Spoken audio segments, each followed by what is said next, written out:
Andrew Owens. What's up? How are you, man? I'm good, man. How are you? I'm doing good. I'm fixing to make sure this thing is going to record the audio. There we go. Is this going to record? Yes, I'm good. How are you? I'm good. Is everything good on your side? Yeah, I got everything. I'm just checking the audio. 1, 2. And then 1, 2. That's weird. Hold on. That should work. Hopefully. So you're in Vienna. Yes, sir. Excuse me. Wow. I just had a bunch of chocolate.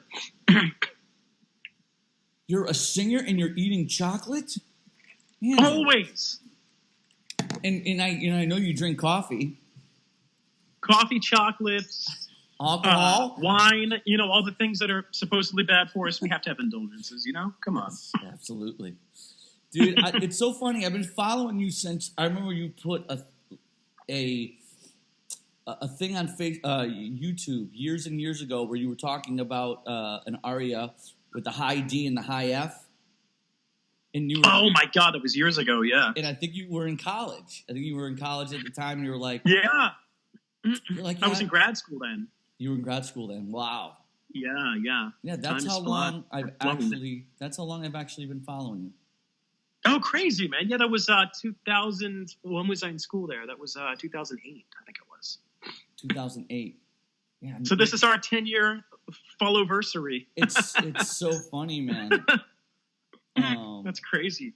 Yeah, I remember that video. That was I was actually utilizing a completely different way of singing back then, which is why I was able to hit those notes in the first place. So.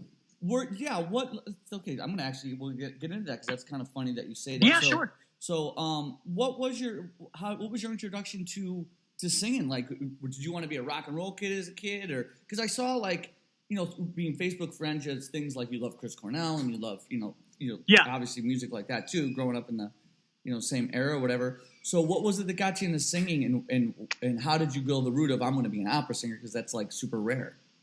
Yeah, sure. Well, for me, it was a lot of it was. I had a band in high school, and I had guys that I jammed with, but I was also doing theater at the time.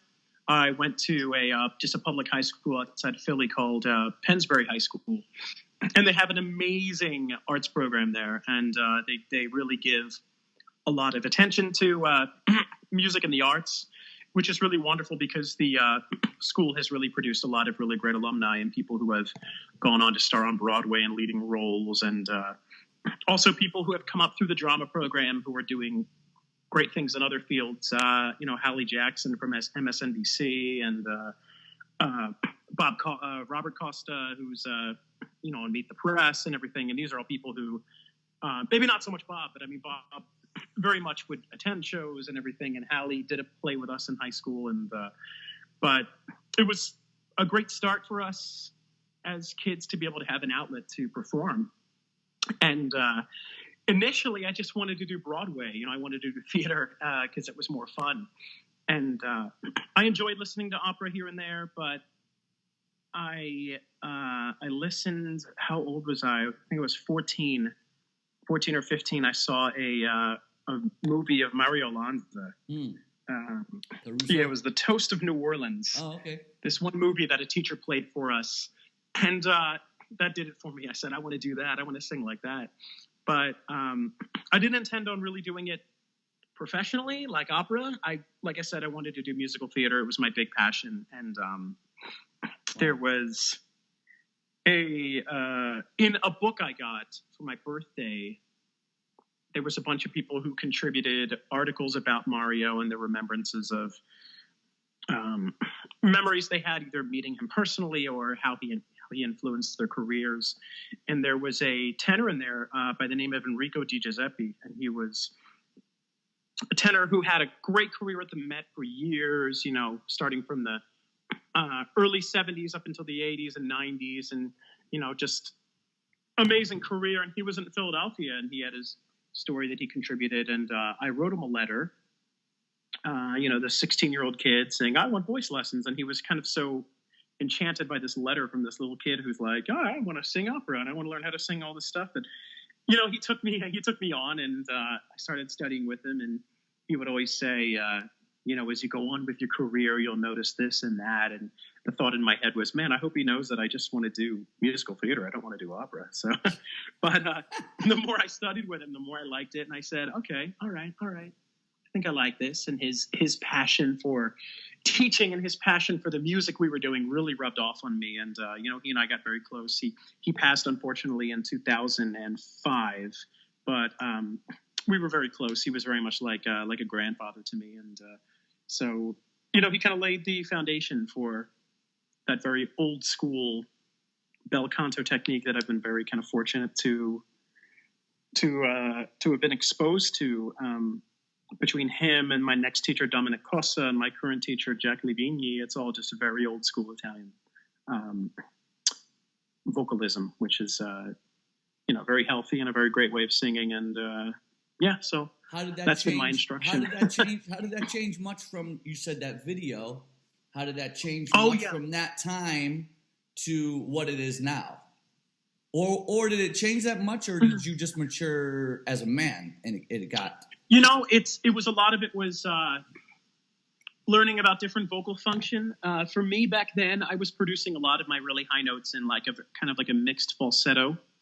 So it really wasn't very chesty. It was like a voix mixte, as you would call it. So I would go up there and be very, I can't even do it now actually, because I've just learned since then to really adduct my chords and really just, you know, like, and really sing it in full chest voice now. So I don't really do that anymore, but yeah, back then it was a very heady kind of tone I was producing up there. And I remember on that video, the magic of reverb and everything on the and distortion made it sound like it was much bigger than it really was. So I remember listening to it, I would have to lower. Oh, I can check this out, and I have to go. Wait, look at the lower it. You gotta lower it. And I remember people being like, "Whoa, that's a huge high F. It's amazing." And I'm like, ugh. When you hear it up close, it's much different than on that video. But anyway, that was I kind of abandoned singing like that since I kind of learned a different approach to. Was that singing my top notes? Was that during the time with that first teacher you were just mentioning? Was that during that time? Yes. Yeah, he had me very naturally going up into the break. I do this exercise. I think I even demonstrated on the video where it's like, and he would have me just horribly crack into like and he would say, keep going, and I really ironed out that bridge. And was able to transition really seamless into like that falsetto and be able to go up there without any kind of break. So it was a very healthy way to do it then. I think had I been that young, 18, 19, whatever, and trying to like really muscle up those high notes, it wouldn't have been very good for me, I don't think. Right. I understand. And then, so you said you studied currently with Jack. How do you say his last name? Livigni. Yeah, and I've been seeing him around for years. He used to have that tenor blog. Yes. That he had forever. That's great. You know, it was such an amazing blog, but he has gotten so busy and so in demand now as a voice teacher that he has no time to update it, and he's taken on so many amazing projects, and you know, the people he's working with now, and you know, his list of students and people who really love his method and his technique. I mean, you know, he's got some pretty heavy hitter clients right now, and some great people who want to learn that style of singing. And I couldn't be happier for him, because he's an amazing teacher and he's an incredible human being, and just a great guy. So so I wish I nag him every once in a while, and I say, yeah, you got to get back to that Tenor Talk blog, man, because that was my first exposure to him too. Was reading that and listening to the clips he would post and saying, oh, that's interesting, because he really, you know, when he sang, and still today when he sings, it's just so reminiscent of some of those great tenors from that period. You seem to have that too, though. Like, even watching you at the Metropolitan Opera when you did the thing with Sal, what's his name? Salvatore. Fisichella. Yeah, when you did that, you sang for him at the Metropolitan Opera studies thing, or right? Mediterranean Opera. Yeah. Yeah. How was that? That must have been a cool experience. You guys, was it in Sicily? Amazing. That was in Sicily. Yes, the very first year we were in Palermo in Sicily, but we went to Catania for the day to work with him. And in the very first year, we only had one day to work with him. So he just, like you see in that video, he just stood there at the piano, and we went up one at a time, and he just tore us a new one each and every one. That's great. You did phenomenal. I mean, it was great. You could see how much he really enjoyed working with you too in that video. You could see it's amazing. He was really into it when you got up there. I don't know. They didn't show anybody else working with him. Nobody else in that. There was no one else in the video. Yeah, I mean, Jack filmed the whole day and everything, but and I remember that I had just flown in that day and I was exhausted. I came in from the States, but I didn't want to miss that. I was somewhere else previously. I think it was in I was at home in the States for I think just some family things, and then that was the soonest I could get there. Mm-hmm. So I literally got off the plane and got in a car, and we drove to Catania, and I'm just trying to get my voice together. And I started, actually, it's a video that didn't make the final cut, so to speak. It's I tried singing the aria from Puritani, at the Okada, and it did not work out. I was not ready for that aria. And he's, you know, in this very curt, dismissive way, he's looking at Jack, and he's like, "You shouldn't be singing this." And he's like, "No, maestro, trust me, he just arrived today. He's a little tired." So I spent the next however many hours just kind of sitting and hydrating and resting. And then after our lunch break, I came back and I said, "Hey, maestro, can I give it another try?" And he goes, "Yeah, sure." And that's when I did the Bohème after that. Yeah. So I was a bit more warmed up after that. That's amazing. Yeah, and I love hearing that kind of a story, because like from that video, it just looks like you get up there and slay the fucking thing. He's like, "Oh, thanks, dude." Yeah, it was. That was not the case. Yeah, I'm glad he gave me another try, because I went up there and, you know, I'm singing, you know, one of his trademark arias of all time, and it's like getting up in front of Judy Garland and singing "Somewhere Over the Rainbow" for her. You know, it's like, you know, that's not what's going to happen. So, right. So I was a little bit nervous. I mean, the nerves definitely played into it, because, you know, he's been a idol of mine for years, ever since the first time I heard him when I was in college. And, wow. But just really wonderful. We've gotten very close since then. And I went back the second year of the program when he was a full-time faculty member. And he would show up at that school, you know, early in the morning, 10 o'clock, whatever his first lesson was. And until 6 p.m., he sang like the way he did in that video, from first time until the afternoon, all day, just demonstrating. And there's a video floating around somewhere of him taking the final high note in Nessun Dorma. Somebody was singing Nessun Dorma, and he's just showing how to do that note. And somebody has it somewhere, and I wish they would repost it, because it's just amazing. He just, you know, he's 70, whatever he is now, 75, and he still sings like that. He's a complete animal.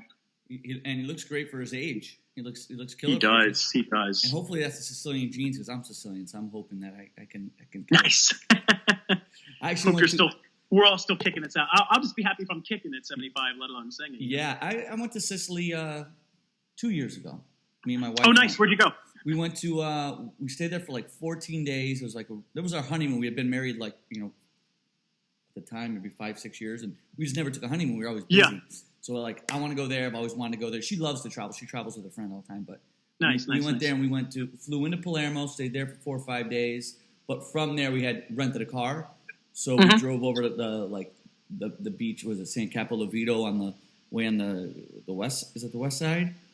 Where San Capolavito? Well, the other side of Palermo would be the east side. So if you're looking at a map, the left of Palermo, up in the corner, and Sagesti, went there, went to a bunch of places there, drove back to Palermo, and then we made our way to Cefalù. Oh, nice. Stayed there for a couple nights, and then we made our way to Taormina, which was my favorite. Taormina is amazing. That's incredible. I mean, that's the place. If I could just go, I'm going to go live there. Like that's where I just want to go live. I did a competition one year it was in Taormina, so I stayed the entire time in Giardini Naxos, which is just down the mountain from there, or down the hill from there. So it was just a pretty easy but gorgeous bus ride into town every single day, and so I stayed there. The beach was really close by, so I stayed at this B&B that was really nice. And but yeah, just going into Taormina every day for that thing and sticking around. Oh, amazing! You're right, amazing town. That place was just we loved that, and then we ended up in Catania for like the last 2-3 days. Nice, which is really cool, and loved it. Going back probably maybe next year. That food is incredible there too. Oh, dude, just the street food, like just getting an arancini and a beer and just walking down the street was like this. I could do this like forever. That was just amazing.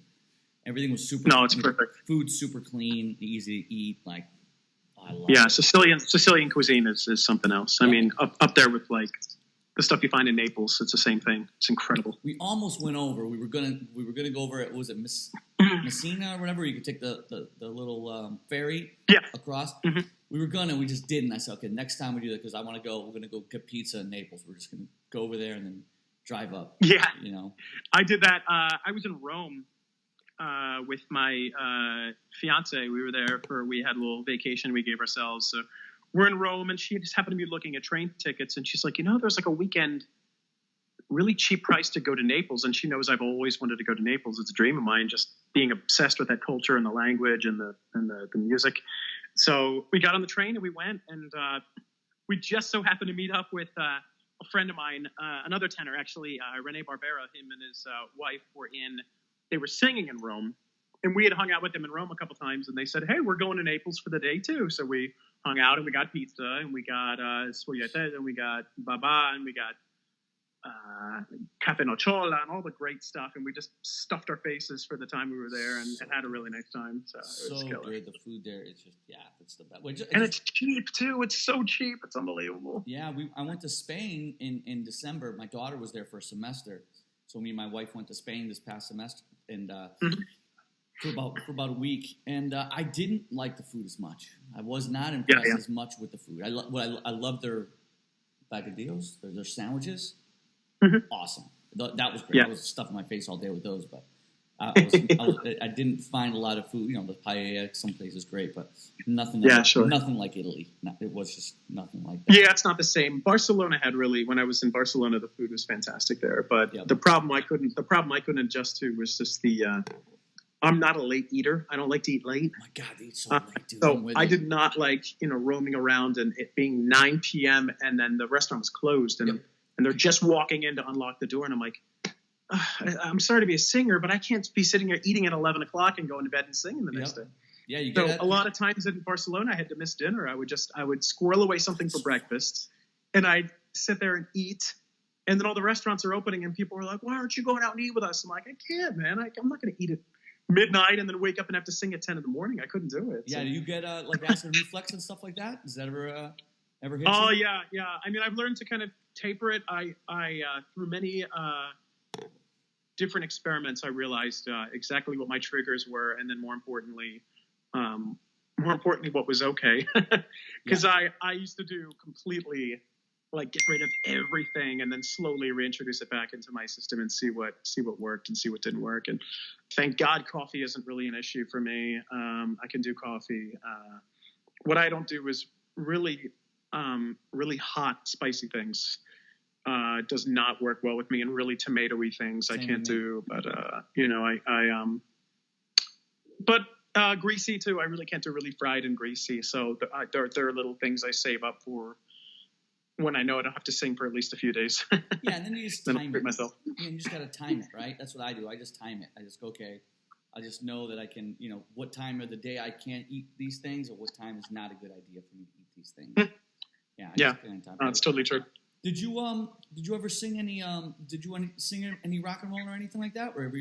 Oh man, I'd love to. I still have my handful of songs that when I go to a karaoke bar, I have to bust out my rock voice when I do stuff. I have to do that. So I go and do that when I get together with my friend Patrick. When I'm back home, we break out our guitars and we play and we get back into it. And we always have plans. I'm just never back in Philly long enough, but we always have these plans to go do open mic nights at the places where we used to go and play. And but no, we used to do. We were in cover bands, and then we started writing originals, and we broke up because we couldn't agree on what kind of music to write.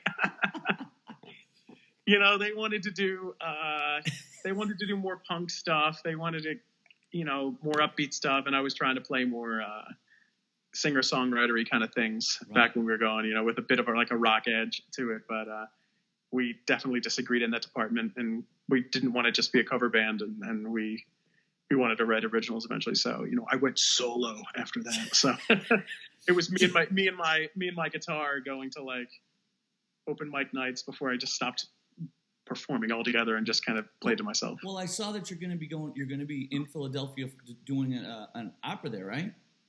You're going to be going back and doing one? Yes, that's for Opera Philadelphia for their 018 festival that's coming up, which is going to be great. I'm excited for that. That's great. Yeah, that's great. So then you get the band back together. I have a buddy from high school actually who plays in a grunge cover band, and he's been asking me. He's like, "You got to come up and sing with us." And they've got a show early on when I'm there, so it's enough time for me to recover if I bust a vocal cord. But I'm debating. It is definitely it's tempting. So we'll see. That's great. Do you find the now let's get into some nerdy questions. I'll do it. When we started texting this morning, you said I'm practicing. Were you practicing warming up, technique wise, or were you just practicing arias? It was technique and some rep. I've been playing with some new arias, so I'm just kind of playing with them. And it was technical stuff, but it's also, I like to practice with my body in really weird positions. So, to kind of just. This summer, I did a lot of movement work. I worked with an Alexander technique specialist, and we were learning to what he called reestablish my neutral, which my neutral for the longest time was too tense, and my arms were always up like this. And he said, you need to get it so that neutral for you is your hands at your side and relaxed and stuff like that. So he goes, you can always bring your hands up, but can you sing completely still with your hands not down? So I managed to get that to work, but now I'm taking it a step further. So I'm saying, let me try to sing this on my back. Let me try to sing this as if I'm staging. So, I move the chairs in my apartment around as if they were set pieces, and I'm playing around on them, and, go down on one knee and pretend that it's like a table. And so I almost stage whatever it is I'm doing so that, if I'm thrown into a rehearsal or if I have to do something, I know my comfort level in certain things, and I'll put my boots on and walk around. So it's just I find it's really important to kind of recreate that kind of environment to do that, because and many times you're asked to do anything, and I used to be a singer who initially I would say I don't know if that's going to work for me, and I retrained my brain to basically say, one, to just believe that I can do anything, but more importantly, just say before anything, I'll try it. Absolutely. Because, cool. Opera productions are getting more and more adventurous, and you find yourself often in very uncomfortable positions. And, you at least want to always try something. And if it works for you, that's great. So I'd like to be the kind of guy who, has worked it enough that it works for me. I remember my very first job out in Europe actually was part of the Young Singers Project in Salzburg. It was basically their young artist program. And I got to meet so many people, and all people that I admired, and singers that I loved for years. And the one who had the biggest impact on me was Simon Keenlyside, who is a British baritone who's phenomenal. He was there that summer doing The Count in Marriage of Figaro. And in this production, the director was Klaus Gutz. And during his big aria, he's literally being thrown around stage and dragged by his feet and all this. And I saw the performance, and he never cracked a note, never nothing. The voice was always there, and at the climax when he goes, on this F sharp, he's got a guy on his back, and he throws him off his back on the high note. And I sat there like, how could he? I was getting anxiety watching the aria, but he never broke his stride and everything. And I asked him afterwards, like, my God, like I got to know him, and he was very kind, and we know each other to this day, and he's a really great guy. But at that time, I just really starstruck, said, how do you do that? How do you do that? And he's like, oh, it's very difficult. It's really hard. And somebody made a comment and said, oh, Simon always picks up everything really easily.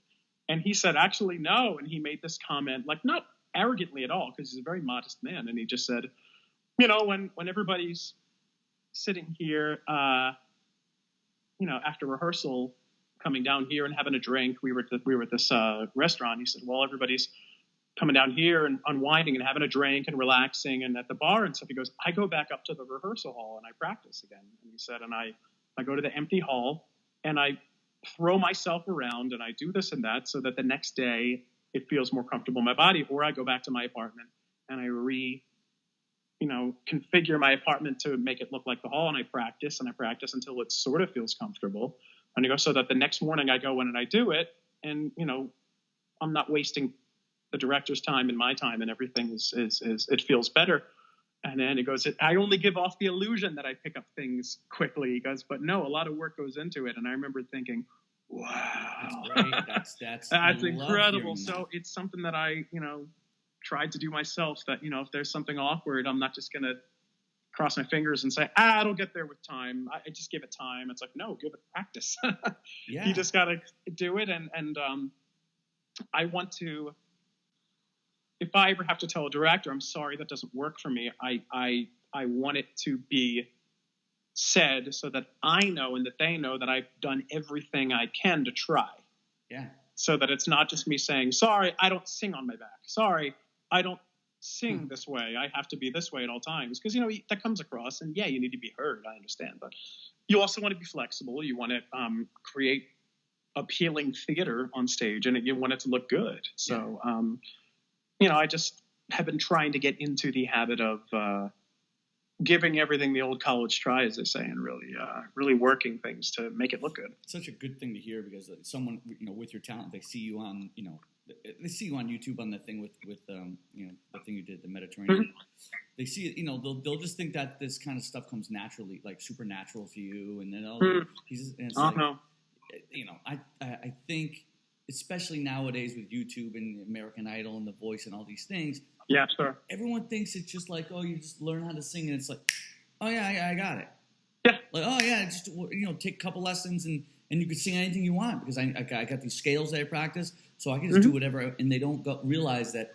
I mean, I'm a kind of like a nerd myself in a way, like where I'm here every day practicing still, and I'm not an opera singer at all, so I can't even imagine that level, but I'm here every day. If something's not working, why isn't it working? What can I do? Yeah, exactly. Let me try it sitting down. Let me try it laying on my back. Let me do old school shit. Let me put a book on my stomach. Does that work? I don't know. Let's try it. Let me pinch my nose. Let me do this. Like, people don't try. I don't think they put the college try in a lot of. I think you hit it right there. You have to be a problem solver. You have to be very scientific when you go at it, because there's so many factors that go into it. I have to think about, okay, what did I eat last night? What did I do? Did I take my allergy medicine? Did I do X, Y, Z? And you have to really think. And, then more importantly, in the act of singing itself, then it's an issue of, okay, am I supported? Are my feet on the ground? And I've had more awareness in the last year or so of just what my body's been doing. And a lot of the work I did in the summer helped so much of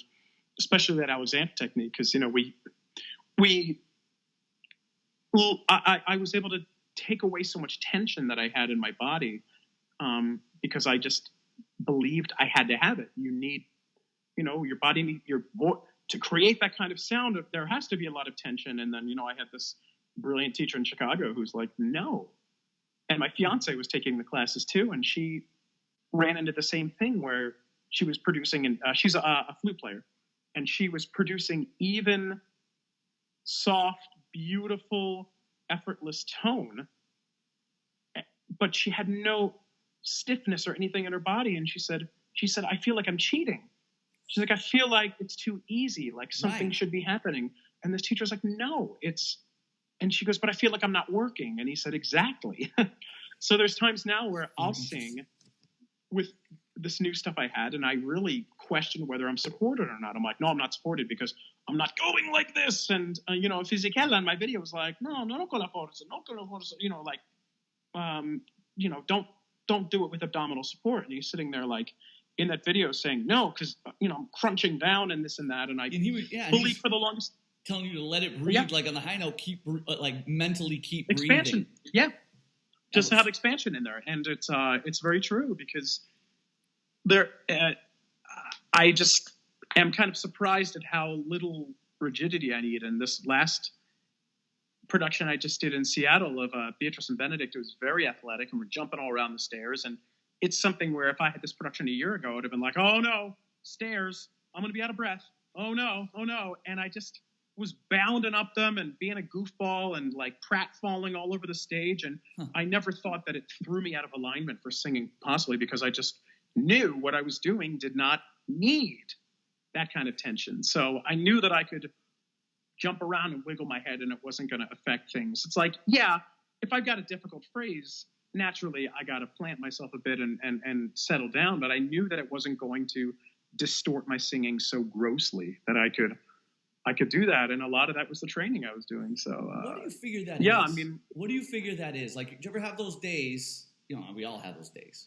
Well, the other day, I struggle most of the time. The other day, I took a nap in the afternoon. I'm sitting on the couch with my cat, just kind of petting the cat, and I just go, I'm not going to warm up as much as I always do. I'm always warming up, and I'm teaching a little, and then I'm warming up, and I'm getting my own practice. I'm warming.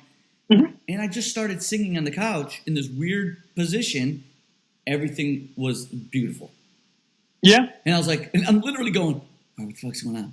All right, why is it working? What do you do? What am I doing? Totally. I'm supporting, but I'm not thinking about it, I guess. I'm like, what's going on? What's making it like that? Because as soon as I got up and went into the studio and turned on the mic to sing along with some really hard things, it started to go bye-bye.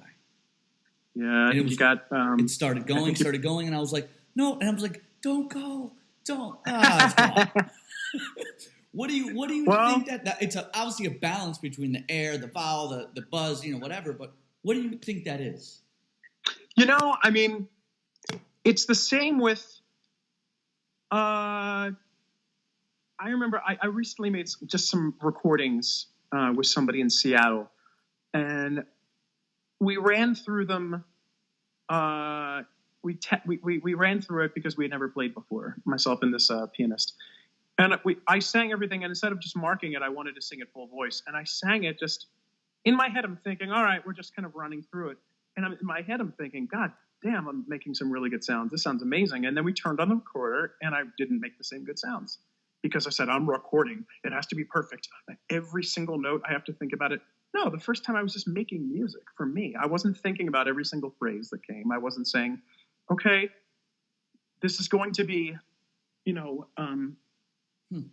recorded for posterity, and you're going to use this potentially for promotional purposes. So every note has to be, and I was micromanaging as I was singing, and I took the emotion out of it. I became a robot as soon as I hit record. Jesus. Yeah. So it's this thing where, and that could have been what you did. You could have said, okay, I'm going to sing along, and it has to be really good.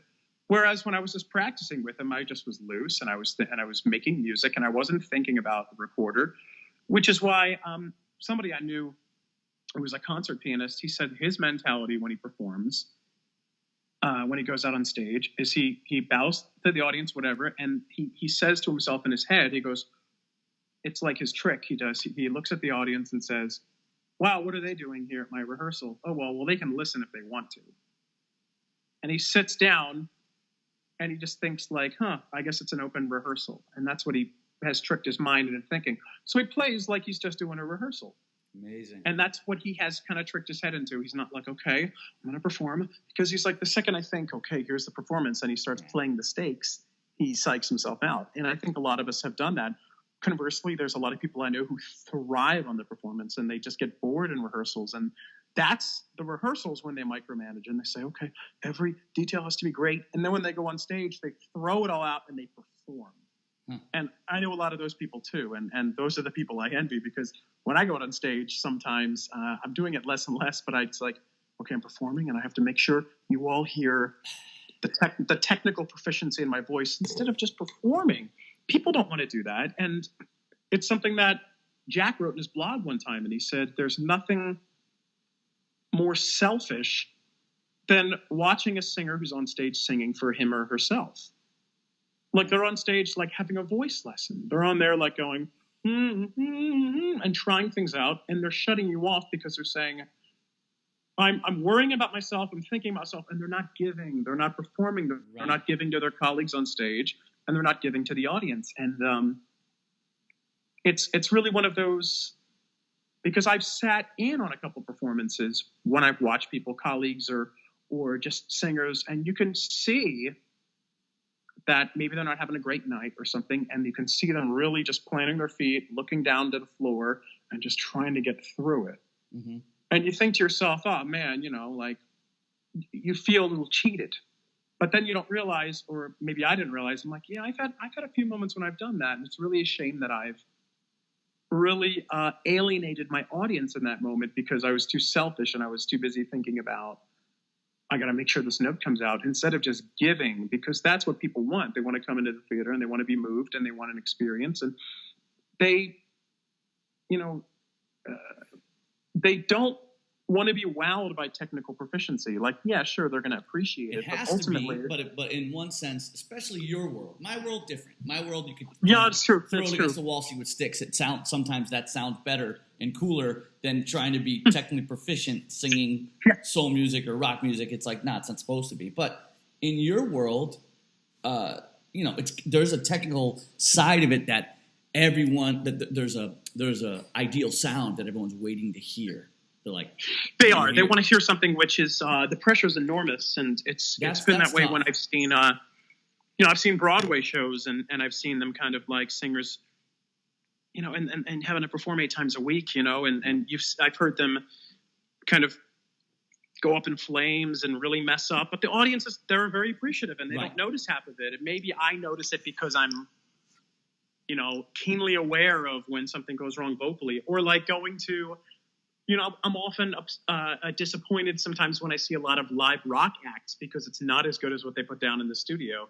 Right. And sometimes I will view studio recordings and listen to them very critically, because the first thought in my head if I hear something from certain performers is I say, now, why would they record that when they know they can't replicate that live?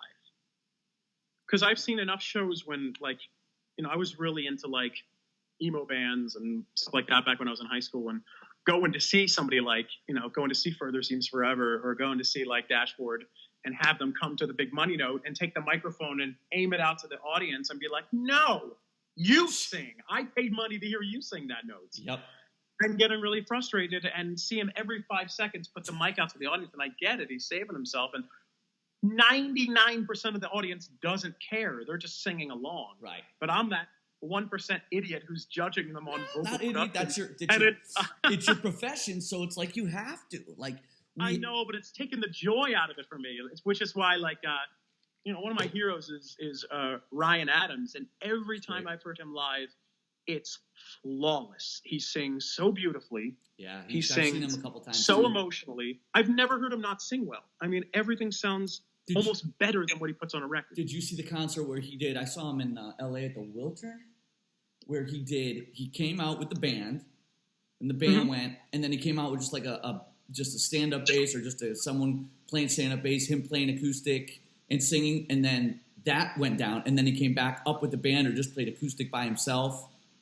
it was man, he was all, and we're talking about Ryan Adams, not Brian Adams, for people that are. Yes. That's very important. And to he's so note prolific. I mean, I couldn't keep up anymore with the records because he's putting out like 2 records a year, and I was like, I'm done. I can't follow you anymore. Ryan. It got to a point for me where around 2010, around there, 2010 or 11, where I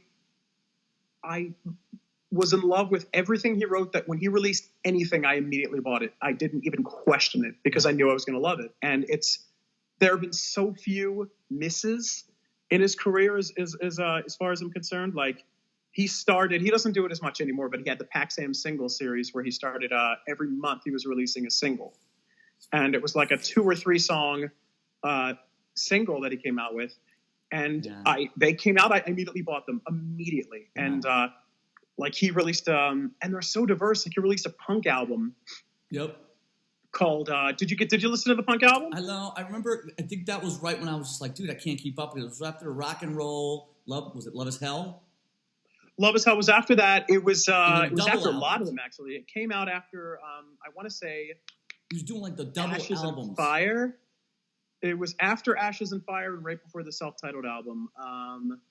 It was called. The last one I get. The heck is it called? I gotta look it up. Fire might have been the last one I got. But yeah, I have a friend, one of my best friends. He also is a huge, and he gets everything. So I got a call every 3 months. Did you get the new Ryan Adams? I'm like, dude, I can't keep up. I can't do it. Well, you know what's interesting is his new aesthetic really took some time for me to adjust to. The last 2 albums Woody put out was 1984 is the album. Oh, right.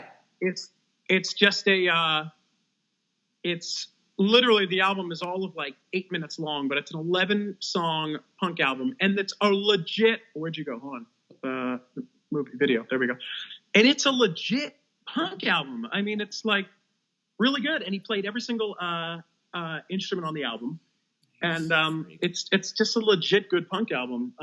Like I don't know, it sounds like a really well-produced Black Flag album or something like that from like 85 or 86, but really good stuff. But what was I going to say about the last album, Prisoner, that he put out? Oh, it's a great album. It's super good. The self-titled, the title track, Prisoner, is currently one of my favorite songs of his ever. Okay, I'll get it then. Oh, you got to. It's such a good album. I kind of stayed away for a while because it was just like I couldn't keep up anymore.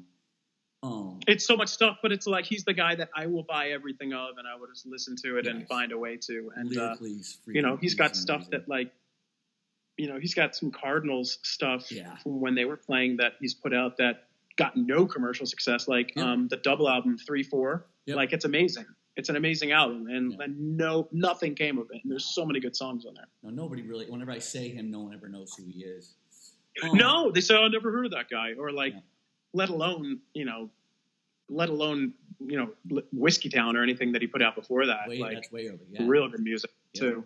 That which was great. So, when you're saying you're sitting there at the place and you're in Vienna, and so you're practicing, do you have a certain? As I've been asking everyone, I had Robert McPherson and everybody. Like I'm trying to get all these different people on here, like rock and roll guys and opera singers. And do you have any? Do you have a what I call like a direction when you start to warm up? Okay, I'm going to sing today. I'm going to be working on my rep, so I need to get my voice, and I'm not marking, so I'm going to get my voice to where I need to get to. So, do you have like a certain pattern that you do? Like, okay, I'm going to do some breathing work, then I'm going to do some this. Or it's. I remember. One of the things I got from my current teacher, Jack, and it's true, is like you can't breathe yourself into the proper vocal placement. And reading the books that Caruso put out, not personally, but like his things he said that were taken down by his coach and his friends and stuff, and it's hilarious because they just have scathing. Horrible things to say about people who do breathing exercises. And they're like, we see these people who, breathe and they hold it in and then they exhale. And it's like, that's absurd. It's ludicrous and all this stuff. And whereas I believe that you can, I wouldn't go that far, but I don't so much do the breathing, Okay. stuff like that. For me, it's about loosening up my body, and it's about getting the sound in the right spot. So every warm up I do, it always starts with a lot of weird sounds and a lot of like, like, and like really getting it in the right spot and make sure it's not too, and make sure it's not too, and it's just finding the right place. Right? And I just, at this point, I know when it feels right, and I know exercises that Jack's given me and just things I can like get up in that kind of pre-passaggio area and just go like, and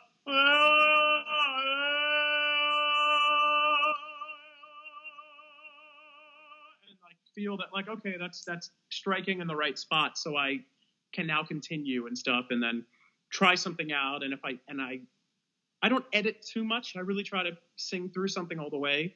But if I just feel like I'm pushing or I'm not warmed up yet, I will stop and then do my warm-ups again and just do scales or just do a lot of... that was like where you're talking about the Jack thing. I remember that one of those posts. He says from the C to F area, kind of like a boyish cry, kind of... Exactly. And then trying to keep that in a nice, place. And then do you do anything for the high notes? Do you warm up your falsetto to get ready to work on high notes, or do you kind of bottom up? It's very bottom up. It's an issue of just making sure I don't take up too much weight. And as far as high notes, I will like touch them in quick scales, like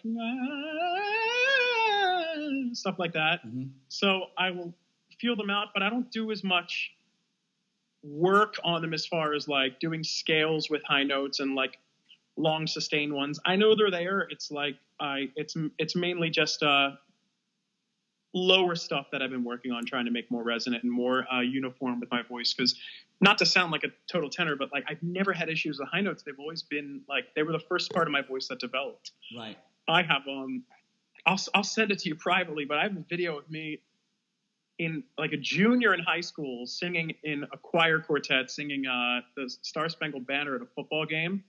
And just taking the B flat like it's nothing, like "For the land of the free," like 17, and just ripping this thing out. And I listen to it now because it's I filmed it on one night we were at my mom's house, like watching old home movies, and that was on there. And I just filmed it just for shits and giggles. And but I watch it, I just laugh, and I'm like, I'm 16, 17, and I had that note. It was crazy. Yeah, that's. But like I said, they were the earliest parts that developed, and I was singing C's and stuff when I was 18 and 19. Like when the chest voice started coming in more. Yeah.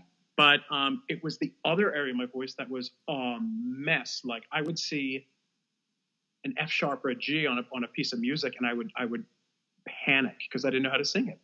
I would either cover it too much or I'd spread it wide open. I had no idea how to sing through that passaggio. I had no idea. Right. Like I would go like. It was just there was no sense of, and it wasn't until Jack that I just kind of got into just the idea of feeling like and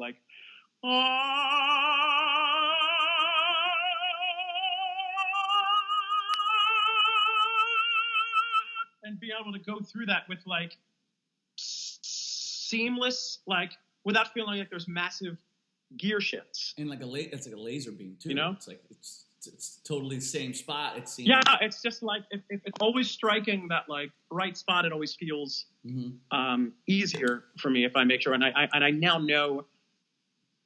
I know how it feels more importantly because if you're in a theater or space that's acoustically dead, it initially freaks you out and you're like, oh God. But I know now how it feels and what it shouldn't feel like to know that. Okay, it may sound really bad to me, but I know on the other end it's going to sound good and it's coming out better because of the way it feels. Isn't that a perception thing too? Because like sometimes like, oh dude, I'll say that to my students when I'm doing something great, and they'll go like, it feels so weird, and I go, not out here. For me, it sounds really good. Record yourself. I always like just go record yourself. Do a quick couple things because what feels to you, like at least for me, because I've changed, like kind of like you said, I've had to change my technique. I'm almost 50. I've had to change it like 3 times. Are you kidding me? You look like you're like my age, bro. Yeah. Oh, that's the Sicilian genes, dude. I'm working. The Sicilian genes. Yeah, you were saying that. So I'm trying to I've been having to.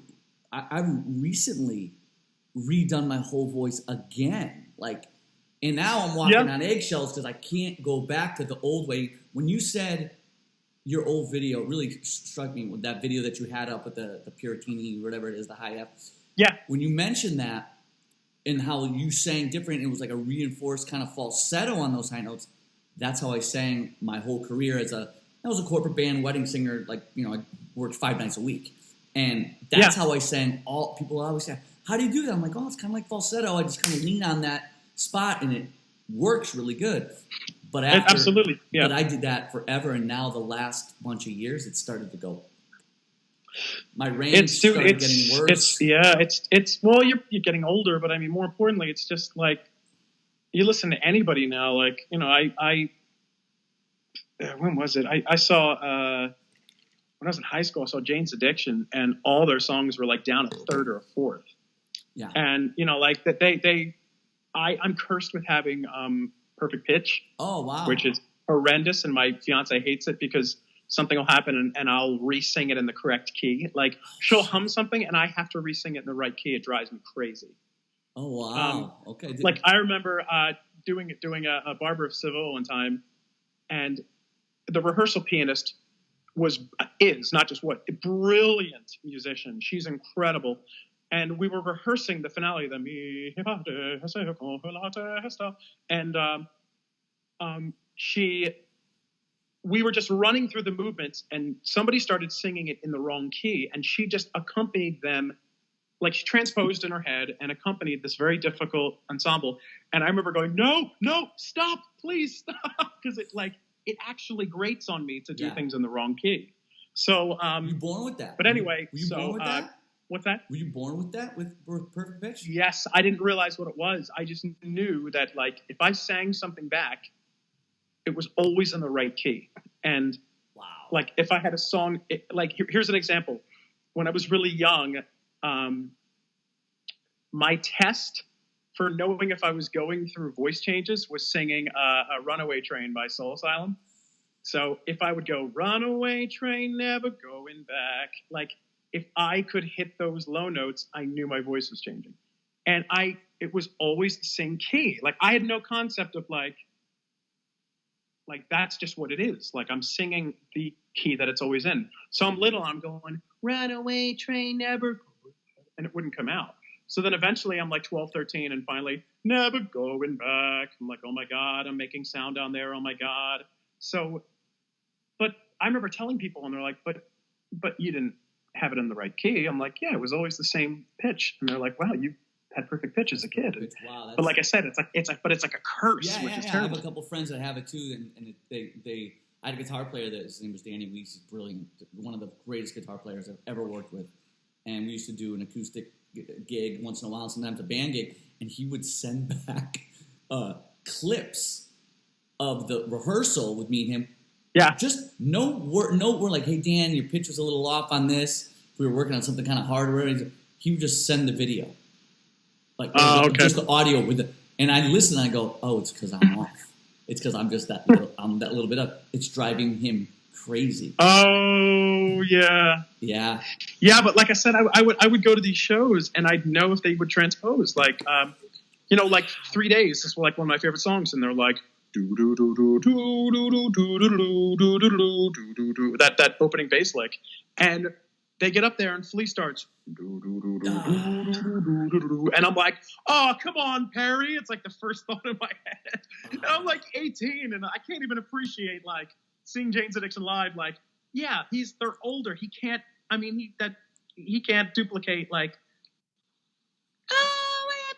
I was like, not going to be able to do that, but I remember thinking like I got cheated because Perry wasn't hitting all those high notes anymore, which, so silly to think that, I couldn't, let that go through the entire concert. A lot of the rock guys kind of lose. I always talk about this. A lot of the rock guys always lose some high notes, but the R&B soul guys, they don't lose. Dude, like it's I listen to clips of Boyz II Men is performing, the three of them now, because Michael's, I think he has like MS or something like that, the guy who was the bass. And Wanye is like still singing those notes, man. He's still up there. Stevie Wonder does too. You listen to Stevie live, he's still doing Isn't She Lovely, same key he wrote it. It's not easy. Like that's him. There's a few other. Yeah, the guy who was the original Jesus and Jesus Christ Superstar, Ted Neely, I think his name is. Yeah. It's like he went and toured with them again, and he had all the notes. Yep. And I think anybody who does that, who like rock or anything, who's still singing this, it's. I'm trying to think of somebody else who's still killing the notes like the way they used to. Oh, I think recently, not The Voice, but maybe it's the voice of like UK's version of The Voice. Tom Jones is on it now. Killed it. I saw something he sang the other day. Do you see that? He still has the voice, man. He went into not unusual. Yeah. Okay, we watched the same thing, and he's like, what? It's killing it. Yeah, he's still got it. Yeah, he's a beast. Now, you mentioned one thing earlier. I want to bounce back, and then I'm going to ask you a couple of last questions. You mentioned you've got to watch bringing up weight when you start warming up. What does that mean to you? What does that mean to you? I'm a very visual person, and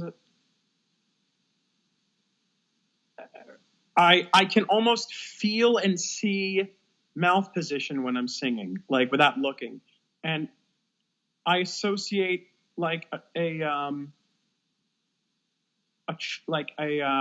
right side up, like a trapezoid going like this way, like the fat part at the bottom, or let's just say a triangle, like that way. If the triangle is that way and I'm working my way up, like I'll say right side up triangle, and that's not good because I'm bringing that up this way. But when I invert it this way, and I'm thinking that's where the focus has to be. So sometimes if I'm just beefing up the bottom too much, and I'll feel like what Jack said, like I'll feel it slip back into my throat, and like it will stop striking here, and it'll get kind of throaty. So like the difference between if I'm doing something like and this is also mainly for that E, F sharp, whatever area like that. So going like come uno spirito angelico. That's like it will slip down like into that feeling, and it'll just way down instead of going come spirito angelico. And it's lighter and it's striking higher. Right. Like I don't want that. Because then I can, from there, I can, and it just can continue to do that without beefing up that part, and just, because I have no hope to go higher than that if I start adding weight there. Right. Okay, so that's your idea of weight. And when you're down on your lower notes, going up into the C to F area, do you? And this is back to the support issue, whatever you want to, apoyo, you could call it, whatever you want to call it. Mm-hmm. When do you feel that really kick in, or do you kick that in the whole time, even on the lower notes, say down on, we don't go down there much, but around the E3, F3. Yeah, sure. Down there. When I'm down there, and I have to be honest, this is a recent thing that I've come across. It has to be so speech-like down there for me, and it has to. Like the way I'm talking to you right now, that's the way it has to be sung. Because if I start to, and that's something Jack got on me for, he's like, you're trying to sing, and it's something that happened, which is why my low notes weren't carrying, and they were getting very tremulous. The vibrato was getting really quick, because I was trying to sing low notes with the same pressure and the same chord closure as high notes. And I was trying to go like, the same as I would go like, but it was like the same the feel there. So right. If it's like I've been singing a lot, so my load is a bit fried right now, but like if it's like the way I'm like that's how I would talk. I don't need to I don't need to do that, because I'm over adducting. And then if I keep going up higher with that, if I go it's going to get stuck. Yes. It has to just be. And I remember I was over adducting so much to the point where I would listen to tenors I really loved who would slide off of a middle to high note very lightly, like a sigh. And I would wonder, how could you possibly be doing that if your chords are really adducted? How can you come off of like Bergonzi? There's a great video. Bergonzi singing he's kind of giving a voice lesson, singing "Por me." Yeah, that one. Yep. So if I was singing that so adducted, it'd be like "Por me," like that. Right. So I'm like, how can he come off it if it's not? But if it's like "Por me, por me, por me," like that. So I'm like, oh, that's how you do it, because you don't need to grab it. Right. It can be lighter, and so it's more to that to a feeling of speech on that area, because I feel this is a voice lesson now. This is great, because this is exactly. Well, I told you I've been switching my technique up. My high notes are better and more solid. So I'm singing through like Journey tunes, and they're feeling way better than they used to up on the high. Yeah. It's just saying anything above an E4 is gorgeous. Like it's really starting to work itself out. I'm not gorgeous, but starting like with this new thing, I'm like, it's finally working itself out. But if I got to spring down to anything below a C or an E where I don't feel that pressure, yeah, it's like, and then I don't have anything, and then if I pressurize it, I'm getting that little kind of tremor thing that you're talking about. Yeah, totally. And I got to figure out. My thing is like, how do I don't want to let go of this because I need it for those notes. You know what I mean? That little pinch I need for the high stuff, because you can't hear it as a pinch, but I know I'm feeling this. But then when I try to, like, if I got to come down and I got to sing something lower, I'm like, I'm getting, that's where most of my issues are right now, which is a trip that you just kind of mentioned. That. Yeah, my trip is my low notes right now are bothering the hell out of me. What are you said? My low notes are really bothering me. My lower to middle notes are really bothering me because I don't have. It feels like it's either feels like a morning kind of voice, and then that's heavy. I can't bring that up, or it feels and that's not going to mix well with singing, soul and R&B. It's got to be more totally mellow tone. But I'm having that issue of like I can't get off that squeeze into the low notes quick enough or something. It's a lot about just. It was the same with me, but it's just a lot of size and stuff that kind of work like really good, like coming off of starting it low and loose, and then in like a siren, then adducting it as you go up. So like so it's like nice and loose down here, and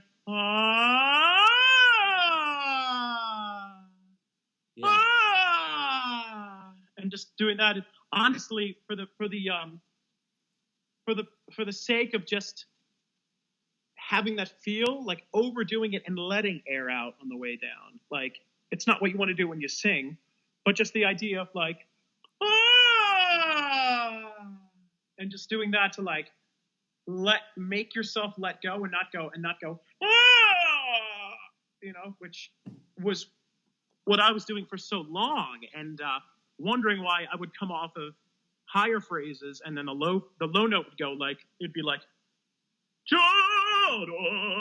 like, why is that? I hate that. Yep. Instead of just going like, detach it and let it just ring by itself. You don't need to pressurize it. Yeah, and it feels more like it's coming from here than it's coming from than it does is your stomach or here. It feels more like totally. Well, like I'm talking like this and put it up here, it's just right here. Yeah, I had to. That's actually something else I had to kind of slowly through. I worked with a speech pathologist this summer too, because I was noticing my speaking voice would just get really tired. I'd be talking with people for a while, and it would start to like break a bit when I was speaking, and so he had me kind of overdo it a bit and really kind of put it forward a bit like that. Which I'll put that on if I'm in a loud environment. If I'm in a bar, I got to do it, and I don't care if people make fun of me and go, "Oh, hello, tenor." I'm like, dude, I don't care. Listen, if I got to do what I got to do. So, but it's just, I don't know. It's letting go has been a kind of a very key phrase over this past year. Just tension and feeling like I need to control and really manipulate things so it does what I want it to do and grab it until this note does what I want it. It's like, no, it's going to be freer and it's going to sound bigger and it's going to be more beautiful if I just let the damn thing spin on its own and then do that. So that's been kind of my my revelation of sorts. Yeah. Let's go. Favorite rock singer and favorite opera singer. Who is? Oh my God, I can't pick one. I got to pick a few. Is that cool? Pick a few of each. All right. I mean, Cornell is still number one for me, man. Cornell. I'm a grunge guy, but I'll throw in some others there too. This is gonna sound really lame. I really like Tom Kiefer. I like Cinderella. They're from Philly, right? Yeah, man. No, I thought they were Boston. Aren't they Boston guys? No, I think they're. And I'm gonna date myself now because when I was 18, 17, my band was up and down I was a guitar player, but I was in a glam band, and we were playing up and down the coast with like bands like Brittany Fox. Brittany Fox, and they were all from that area.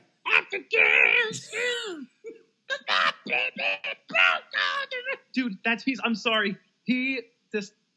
That voice, man, it just sounded like constantly somebody was standing on his nuts. Yep. He was just so brutal. But they were all from that area, I believe, because we played like Hammerjacks with them, I believe, and Kicks. There was a band called Kicks.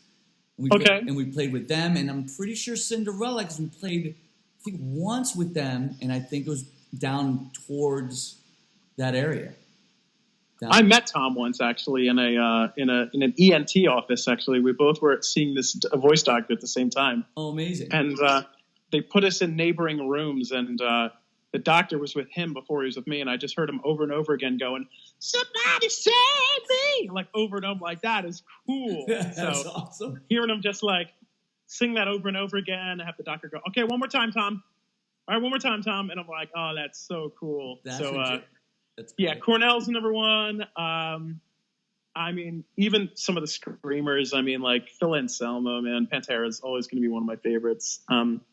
Just a primal scream that he had was just amazing. Lane Staley, I'm a big grunge guy. Who else? There's so many. I really can't decide, but I'll leave with them. Okay. And then how about on the opera side? In my voice type, tenor-wise, I got to go Giuseppe Di Stefano, number one. Let's say Bergonzi, 2. Let's say Wunderlich, 3. Nice. Lanza, 4, just because, I mean, I could put him higher, but I love him so much. And 5, I'm going to say Pertile. That's for tenors. Other people, Rosa Puncel is, to me, the greatest singer who ever lived. Really? She's phenomenal. Okay. She's absolute. I mean, it was the perfect, most miraculous voice. It just had everything. Who else? Simeonato, Cecilia Bartoli. I mean, I'm talking all people in the past. I mean, currently there's people like Wolfgang Koch, who's a German baritone who I adore him. I think he's amazing. And colleagues that I've sung with who I just love hearing them sing. But Koch is amazing.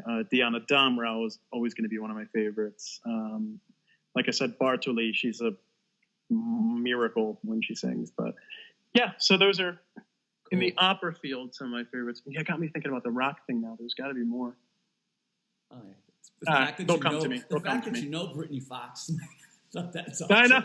That's so killer. That's my era growing up. Dude, that's so hilarious. It's just a lot of music like that, like one of my colleagues was shocked that I listened to, I walk out of rehearsal and I immediately plug my ears and listen to like MC5 or like Iggy and the Stooges, like as soon as I leave rehearsal. And he's like, how can you listen to that? We just got done singing Britain and singing all this. And I'm like, I need to listen to something else, man. I can't. Yeah. While I'm in rehearsal, I'll hum and I'll sing and I'll have my music. But when I'm not rehearsing and I'm not at home practicing, or if I'm not learning something currently, or I'm not in that moment studying, I gotta it's kind of kind a of clean release. my ears out. And I'm the total opposite because, like, even my daughter, she'll come over the house. I'm always making dinner, and she goes to college. She'll come over for dinner, and I'm always listening to opera now, like never not, like Nice. ever. And she's like, "What do you mean, opera singer now?" And I was being a wise ass, and I'm like, "No, but I don't have to think about it because if I listen to when I grew up mostly trying to be a blue-eyed soul singer, so I'm listening to Al Green and all my favorite Donny Hathaway, listening to him, like that's one of my favorite voices, Terrence Trent D'Arby, like these guys that I adored. But when I listen to them, I'm going, what's he doing? What's he doing? What's he doing? Mm-hmm. How can I do that? When I listen to opera, I go, I can't do that. I'm never going to do this. I can just go, I could be like my friends that I always had a friend named Mitch in Connecticut. I was brought up in Connecticut. And this kid, Mitch, who still lives there, and he was like a history major or whatever, but he's an old-time friend of mine, and he never played an instrument. But I never met anyone that loved music as much as him. You go to his house, and you open his door, there's just records on the ground. Oh, Freaks, check out this new B.B. King record I just got. Like, they're all over, they're sprawled all over the place. And I love That's that. I'm awesome. because he doesn't have to think. When I hear B.B. King, I'm going, oh, it's not vibrato. I got to work on that again. I haven't been getting my blues chops. I got to do. But when I listen to, the Stefano or something like that, now I can get. Yeah. I download all these things. I put them on my house and I just listen and I go, I don't have to think about singing like this. Yeah, man. I'm the opposite. I listen to like Di Stefano's real young recordings, like when he was 23 or some ungodly young age. I just listen to it, and all I'm doing is trying to imitate him, and I'm trying still to do what I used to do when I was a teenager, which is listen to that and try to make the same sound. And it's and beautiful. Like, there'll only be one Di Stefano, and as much as I may feel like I'm getting the essence of what he's doing, it's never going to sound that beautiful. Never. Yeah, his young record. I just got a bunch of them. My vocal coach Alex turned me on to him, and I just started listening to him. He's like, "Yeah, get this," and I got it, and I was like, "That's like, it's a really beautiful. It's a beautiful tone. There's no other way to describe it." It was in the realm of tenors. It's with the exception of like maybe young Jose Carreras, it was just the most beautiful tenor voice that ever existed. I mean, Carreras, Aragal, and guys like that, like when they were in their prime, but it was like just so beautiful. Like, it was so unforced, right? There's you don't hear, when you listen to it, those young recordings, I don't hear the typical opera singer voice. You hear this, it's like this gorgeous round velvety ball floating around my room that I'm listening to.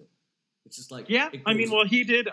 He was at that time, to make money. He was recording as a pop star too.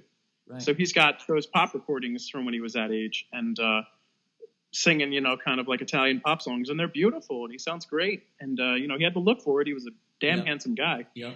And have you ever see his interview when he was on Merv Griffin? I don't think so. Maybe, but I should probably go back. I'll go back now and watch it. I mean, it's him, Merv Griffin, and Carol Burnett was in the show with him. So Carol Burnett's there with him, and he was just such a hornball, and he's always talking about is how like when he made his Met debut, his German girlfriend was in town in New York to see him, and his teacher said, "No sex on your premiere." And he goes, "And I'm sitting there like trying not to, and I'm having pains down here in my area." And he's on Merv Griffin, and they're like staring at him like, "Whoa, dude!" And he's like, and I'm singing the first high note, and I'm like, and I sit the high notes, and I'm like, "Ooh," and I'm getting searing pains down there just because. I'm like, dude, you hornball. Like, he was so hurting for his female attention that he was actually in pain trying to sing. How old was he? Wow. How old was he at this? Was he 23, 24? Was it that time, that era? Oh, no, he was much, he was retired. He was much older at this point. Like this is in the 70s or something. Okay. So he's, old white-haired people sitting there, like telling the story about recalling his debut, and it's like, yeah, he definitely got around, I guess, when he was a young man. That's great. That's awesome. That's pretty funny. So, where can people find you if they want to like look you up? Yeah, sure. I changed my Instagram handle, so I don't even remember what it is, but I'm Philly Tenor on or at Philly Tenor on Twitter. My website is www.andrewowenstenor, all one word.com. And let me get that Instagram, because I have to say that's my most active social media account. My daughter made me one, and I never went on it. Oh, it's pretty fun. And honestly, if people like coffee and pictures of a really cute dog, then they should go on my account. Yeah. So I see those on Facebook. I'm always posting pictures of my dog. Yeah. That's awesome. I'm a shameless dog daddy, and I'm always posting pictures and doing little photo shoots when she's on the road with me. I can't help it. She's so cute. Where is my? No, come on. How can I not see what my account is? I am. There it is. A Owens _tenor is my Instagram handle. So yeah, that's my there's my social media plug right there. Excellent, dude. I'm so glad I chased you. I kept chasing you. No, me too, man. I'm so sorry glad. it took me so long. I just recently became engaged. Yeah. So congratulations. we are thank you. Yeah, we are not messing around. She's flying out here soon, because we're getting married in Ireland, and we're spending Easter in Ireland, checking out the venue and stuff, and we're going to be out there. So yeah, we've been doing. I definitely am marrying a planner, and after the excitement of the engagement wore off like a dawn next day, she's like, "All right, what are we doing?" So we didn't. Well, I mean, we've been together for a while, so she's a bit impatient. I understand it, So we've been together for 8 years, so I do not fault her for wanting to move on this. But yeah, so I've definitely been planning wedding stuff and doing that. So yeah, my apologies. I'm sorry. It took so long, no. I just was gonna, I'm just being consistent. I'm not a consistent person, so I've been like, I just got to keep on. I just got to just do it. Because I like I said, I kind of watched you since the early video that you did. Yeah, totally. So I'm like, I got to get him on, because I would listen to that video and go, I just mimic him. And I used to just go through and mimic it.